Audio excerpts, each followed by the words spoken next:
నమస్తే, నేను ఇందు. వైసీపీ అయితే వెన్నుపోటు దినోత్సవానికి నిన్న పిలుపునిచ్చినట్టు తెలుస్తుంది.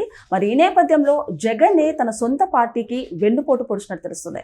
మరి దీని గురించి మాట్లాడడానికి మనతో పాటు డాక్టర్ దుర్గా వడ్లమాని గారు ఇప్పుడు మనతో ఉన్నారు. నమస్తే మ్యామ్. నమస్తే అండి మేడం, మరి వైసీపీ అయితే వెన్నుపోటు దినోత్సవానికి నిన్న పిలుపునిచ్చింది. ఈ నేపథ్యంలో జగన్మోహన్ రెడ్డి గారే తన సొంత పార్టీకి వెన్నుపోటు పొడిచారంటూ కూడా కొన్ని వార్తలు వినిపిస్తున్నాయి. ఏమంటారు మ్యామ్?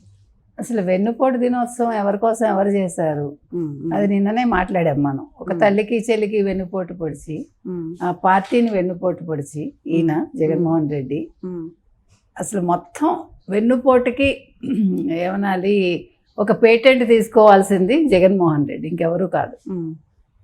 అటువంటి జగన్మోహన్ రెడ్డి మొన్న ఎవరు తెనాల్లో ఒక గంజాయి బ్యాచ్ని వెళ్ళి పరామర్శించి అసలు ఎంత సిగ్గులేనితనంతో నిన్న ఆయన యాక్చువల్గా మొత్తం అందరికీ పిలుపునిచ్చి పార్టీలో ఉండే క్యాడర్కి మీరందరూ నిన్న వెన్నుపోటు దినోత్సవం పాటించండి, వెళ్ళి కలెక్టర్కి వినతి పత్రాలు ఇవ్వండి, గొడవలు చేయకండి అని చెప్పి ఈయన ఎక్కడా కూడా పాల్గొకుండా ఈయన యలహంకకి పారిపోయాడు, బెంగళూరుకి. ప్యాలెస్లో కూర్చున్నాడు. మరి క్యాడర్ కోపం వస్తుందా రాదండి? వీళ్ళందరూ కూడా అసలు గతంలో అసలు 2019 నుంచి 2024 మధ్యలో ప్రతిపక్షాలు ఏదన్నా అసలు ఇలాగా నిరసన తెలియజేయాలంటే ప్రజా సంఘాలు కావచ్చు, రాజకీయ పక్షాలు కావచ్చు, లేకపోతే పార్టీ వాళ్ళు కావచ్చు, ఎవరిని కూడా అంటే బయటికి రానివ్వకుండా ముందు రోజు రాత్రి అరెస్టులు అయిపోయారు. నిన్న అసలు అలా ఏదీ జరగలేదు. ఓకే, మీరు నిరసన చేసుకుంటే చేసుకోండి అని కూటమి ప్రభుత్వం వదిలేసింది. వదిలేస్తే ఎక్కడికక్కడ అటర్ ఫ్లాప్ అయింది. మీరు చూసారు, కొంతమందిని డబ్బులు ఇచ్చి తీసుకొచ్చారు. రోజా లాంటి వాళ్ళ చెవుల్లో పూలు పెట్టుకుని అదేంటో మరి విచిత్రంగా నిన్న నాదొకటి జరిగింది. శ్యామల్ లాంటి వాళ్ళు ఏం మాట్లాడుతున్నారో ఆవిడకే అర్థం కాలేదు నిన్న. అంటే ఎవరికి కూడా అసలు ఈ సూపర్ 6 అమలు అవుతోందనే విషయం కూడా తెలియదు పాపం. చాలా అయోమయంగా ఉన్నారు వీళ్ళందరూ చెప్పాలంటే. అదేవిధంగా సజ్జల రామకృష్ణారెడ్డి గారు మొత్తం అంతా తన భుజస్కంధాల మీద వేసుకుని ఇది చాలా బ్రహ్మాండంగా జరిగింది, అంతా కూడా ఏంటి ఈ నిరసన ర్యాలీ చాలా అద్భుతంగా జరిగిందని ఆయన అంటారు. బొత్సాకి ఏమైందంటే ఆయనకు మొన్ననే ఒంట్లో బాగాలేదు, నిన్న వడదెబ్బ తగిలింది. ఆయన ఇంకా తప్పనిసరి పరిస్థితిలో వచ్చి మాట్లాడలేక మైకు జారిపోయి ఆయన అట్లా జారిపోయి అసలు అందరూ భయపడ్డారు ఏమైందని. లక్కీగా ఆయన హెల్త్ బాగానే ఉంది. అంటే ఎక్కడికక్కడ అసలు దేనికి నిరసన చేశారు, ఎందుకు చేశారు, మీరు ఎంత ఖర్చు అయినా పర్వాలేదు, మీరందరూ కూడా గ్రాండ్ సక్సెస్ చేయండి అని సజ్జల లాంటి వాళ్ళు పిలుపునిచ్చి మళ్ళా సజ్జలకి ఒక ఇంపార్టెన్స్ పార్టీలో కల్పించి జగన్మోహన్ రెడ్డి. అంటే జగన్మోహన్ రెడ్డి ఏం చేస్తున్నారో జగన్మోహన్ రెడ్డికి అర్థం కావట్లేదా? ఇవాళ కేడర్కి కోపం తెప్పించేలాగా జగన్మోహన్ రెడ్డి ఎందుకు యలహంక ప్యాలెస్కి వెళ్ళిపోయారు? పార్టీకి ఆయన ఎందుకు వెన్నుపోటు పొడుస్తున్నారు? ఆల్రెడీ 5 ఏళ్ళు ఇదే సజ్జలకి పార్టీని అప్పచెప్పి ఇదే సజ్జల ఒక ముఖ్యమంత్రి తరఫున మాట్లాడి మొత్తం పార్టీ సర్వనాశనానికి కారకుడయ్యాడు ఆయన. మరి అదే సజ్జల్ని మళ్ళా ఎందుకు తెచ్చిపెట్టుకున్నారు? అసలు సజ్జలు ఎందుకు మాట్లాడారు? అసలు పార్టీ అధ్యక్షుడిగా జగన్మోహన్ రెడ్డి కదా వచ్చి మాట్లాడాలి, మరి ఈయన ఎందుకు ఆయన తరఫున మాట్లాడుతున్నారు?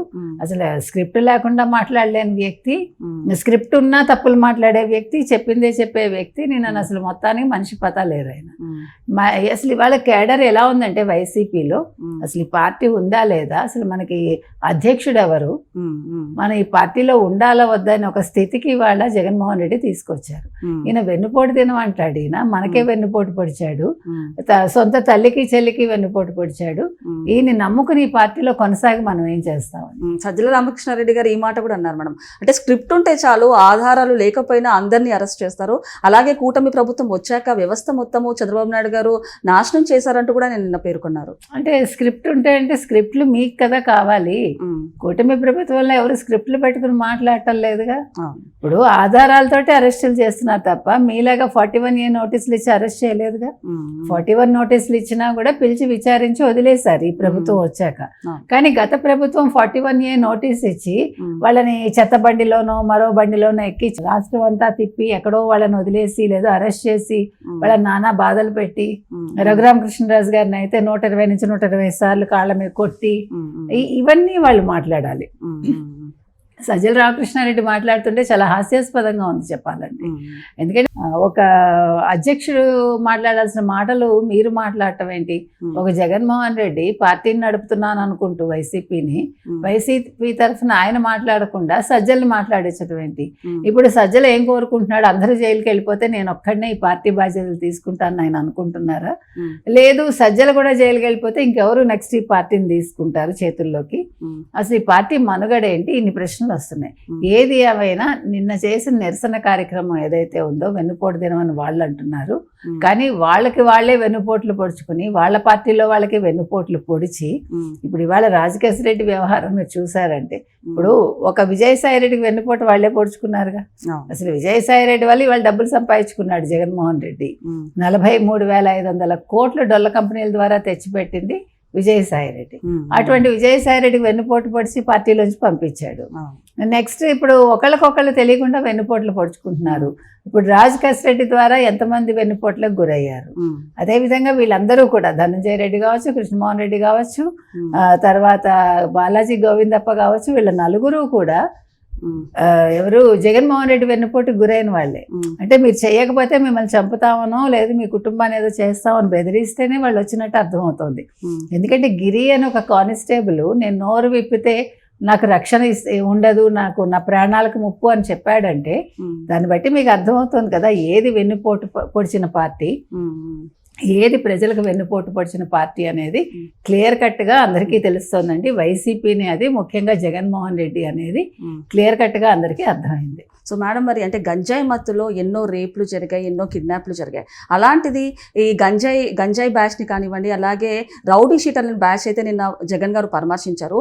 అంటే వీళ్ళని అమాయకులని పోలీసులు కొట్టారు అని చెప్పేసి కూడా ఆయన పేర్కొన్నారు. ఒక ఎంపీగా రఘురామకృష్ణంరాజు గారిని అయితే ఏ విధంగా ట్రీట్ చేస్తారో మనందరికీ తెలుసు. అంటే రౌడీ షీటర్లను ఈయన పెంచి పోషిస్తున్నారంటూ కూడా కొన్ని వార్తలు అయితే వినిపిస్తున్నాయి. ఏ రకంగా చూడొచ్చు? అంటే మరి గంజాయికి బ్రాండ్ అంబాసిడర్ జగన్మోహన్ రెడ్డే కదా, అందుకని గంజాయి బ్యాచ్ వెళ్ళి పరామర్శిస్తాడు. ఆయన హయాంలోనే వాళ్ళ మీద కేసులు ఉన్నాయి, 12 కేసుల దాకా. ఆయన హయాంలోనే వాళ్ళ మీద రౌడీ షీటర్ తెరవడం అయింది. మళ్ళీ వాళ్ళనే వెళ్ళి పరామర్శించటం అసలు దొంగ అన్నట్టుగా ఉంది కదా. అందుకని మొన్న ఏదైతే ఆయన చేశాడో ఆయన మొన్న అభాస్ పాలయ్యారు, నిన్న కూడా అందరినీ అభాస్ పాలు చేశారు. ఆయన పారిపోయారు యలహంక ప్యాలెస్కి. సో మొత్తం మీద ఈ వెన్నుపోటు అనేది ఏదైతే ఉందో అది పార్టీలో ఈయన అందరికీ పొడిచాడండి వెన్నుపోటు.